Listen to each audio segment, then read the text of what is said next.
On this day in 2002, I stopped Mike Tyson in the 8th round, retaining the belts of the WBC, IBF, IBO, the Ring Magazine, and the title of lineal heavyweight champion. I understood that Tyson was the last opponent I had to fight to strengthen my legacy. I couldn't help but meet him, letting the manipulators say that I had never fought with Tyson. In 1983, 18-year-old Lennox Lewis was preparing for the Junior World Championship. 17-year-old Mike Tyson was offered to him as a sparring partner. The boys spent 4 days of furious sparring sessions. It was in the gym of Tyson's coach, Casa D'Amato. Saying goodbye to Lennox, the great specialist noted that these two will meet again someday. Soon, both turned professional and began to conquer the heavyweight division.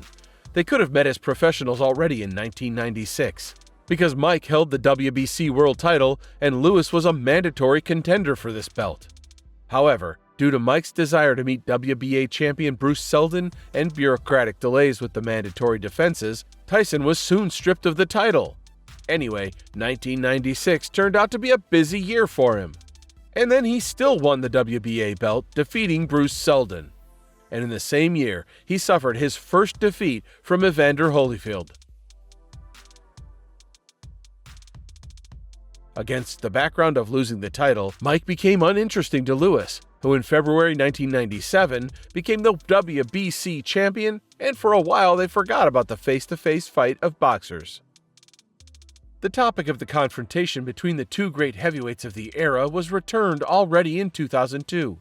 At that time, both were no longer at their peak, but remained in the top. Lewis was preparing for a meeting with Tyson after a doubleheader with Hasim Rahman, in which he lost the first fight outright. As for Mike, before the confrontation with the Briton, he could boast of an impressive but scandalous victory over Golota. Later, the fight was declared invalid due to the positive doping test of the American, as well as success in the fight with Brian Nielsen. Anyway, the fight was awaited with great impatience, and already the first stage of its promotion turned out to be a bang.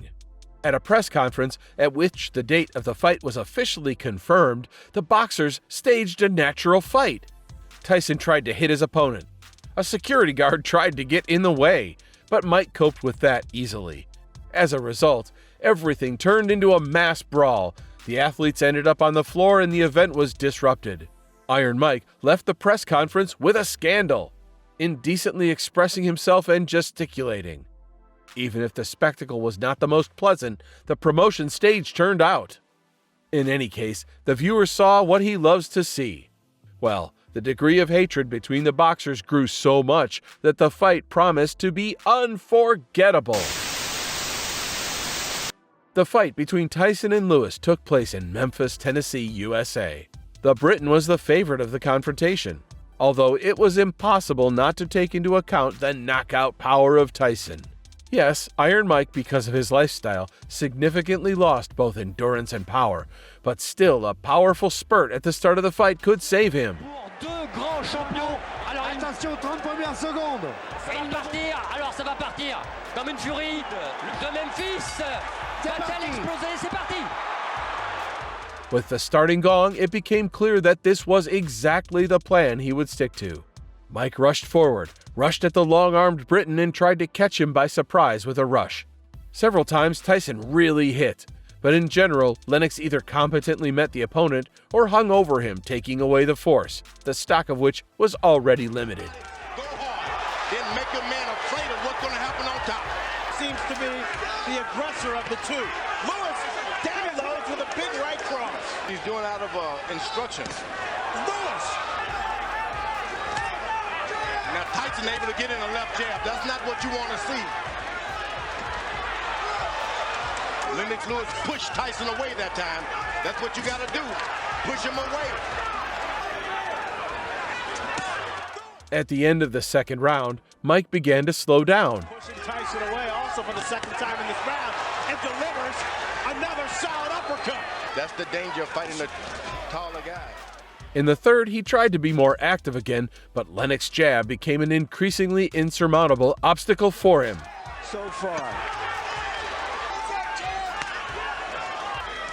Ronnie Shields told Tyson to make it an ugly fight. Is that because he thinks that Lewis has had his way from a distance? Yeah. He showed Tyson a lot of tapes of himself back in the 80s. This starts working on the back when a guy keeps leaning on you. Oh! Music by Tyson. Tyson comes up with a surging left hook.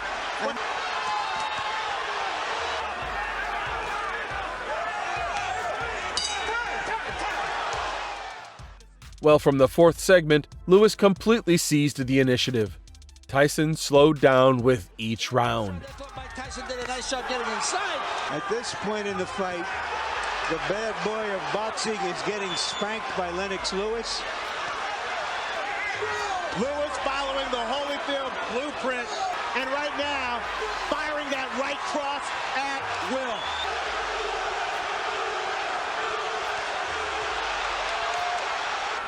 Lennox Lewis has been holding too much. George, he's also been punching the crap out of him. Natural instincts, and we see less bobbing and weaving.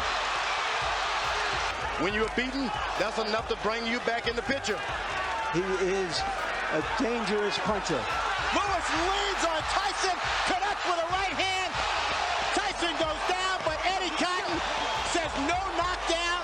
Stay alert, champ. There's a right hand. Oh, but he leans on him too much. That's what And he leaned on him. But that's not a foul, George, yeah, is it? Leaning. You can look. He's But why is that a back. foul? But he's on his back. He's leaning on his back. He hit him with a good right hand. But Lewis throwing 39 punches, connecting on 27 for 69%. Lewis, that long jab stops anything. As he pushes them away. Tyson's lowering his head. Tyson looks worn out He is. and tired. He is. And around. If he had him and jabbing him and pecking him, he should go on and lower the hammer on him and stop playing around with the jab.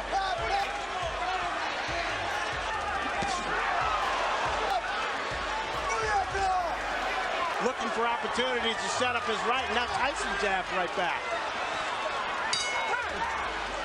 There's the right hand that opened the eye of the left eye of Tyson. Now Tyson should take a round off now. Better do something. Lewis, another strong overhand right.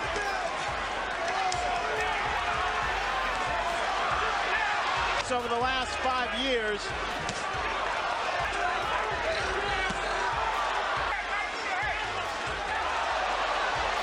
But Lewis took it. Ball slight. Tyson slows down. Don't charge him. Just slow down. Keep.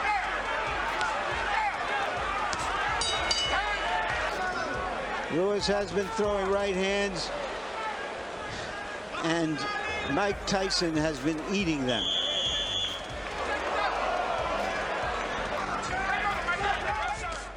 In the seventh 3 minutes, Lennox just serially smashed the former absolute world champion. They're 11 minutes to see how he has the fight score. Okay, Fred. All I gave was to Mike Tyson was round one. Since he took away a punch from Lennox, it becomes 9-9, which... All you have to know is that so far, it's all Lewis. They work in the big times. No matter how many times he pushes him away, he just doesn't have the power now. Lewis, clearly the aggressor inside the ring. He can't take too many more of those right hands. Lewis keeps that up. That fight is gone. Lewis sizing up Tyson. One fastball after another. You called it batting practice. That's what it is. And this is the time maybe your corner should come in and rescue your fighter. Landing just 4 punches. Tyson's suffering ended in the 8th round.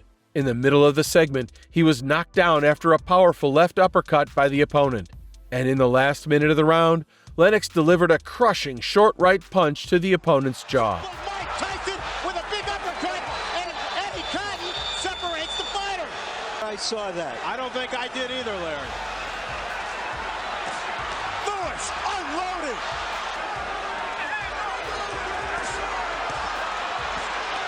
Lennox Lewis trying to finish off Mike Tyson. Doing a good job. He's got heart.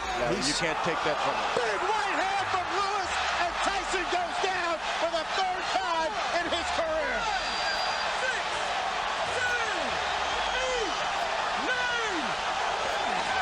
It's over.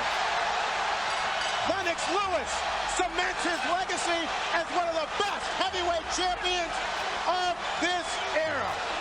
All I can say is, that's right. Larry, here's the first knockdown.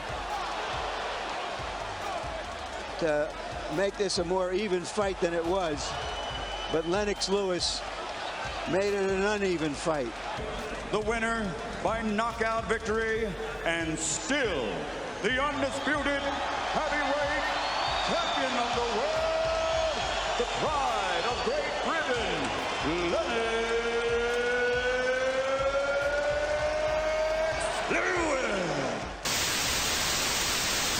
After the fight, Tyson paid tribute to his opponent and was almost grateful to God for being alive.